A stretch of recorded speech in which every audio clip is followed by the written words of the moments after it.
सब लोग अपने घर में इलेक्ट्रिकल वायरिंग करवाते टाइम बेस्ट से बेस्ट केबल का चुनाव करते हैं।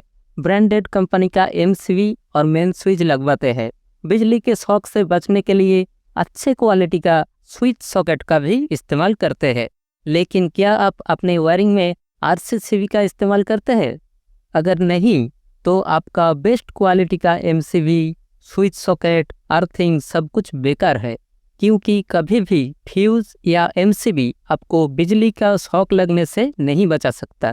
घर के वायरिंग में लोड ज़्यादा हो जाने पे या तो ओवर करंट फ्लो होने पे ये एमसीबी का यूज़ सर्किट को ब्रेक करने के लिए किया जाता है।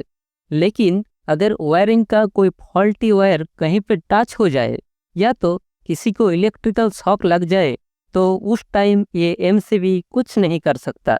उस टाइम हमें सिर्फ आरसीसीबी ही बचा सकता है। किसी को करंट लग जाए, कहीं पे करंट लीकेज हो जाए, इनमें से किसी भी सिचुएशन में आरसीसीबी तुरंत ऑटोमेटिक ट्रिप होके हमारे जान को, हमारे कीमती अप्लायंसेस को और घर के वायरिंग को बचा लेता है।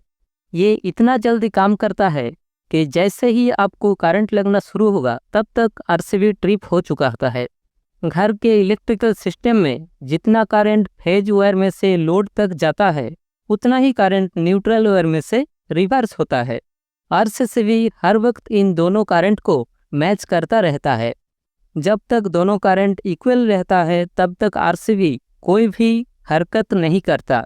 लेकिन जैसे ही किसी भी पल आरसीसीबी को ये लगता है कि जितना करंट लोड में गया उतना करंट रिवर्स नहीं हुआ, तो उसी पल आरसीसीबी ऑटोमेटिकली ट्रिप होके सर्किट को ब्रेक कर देता है।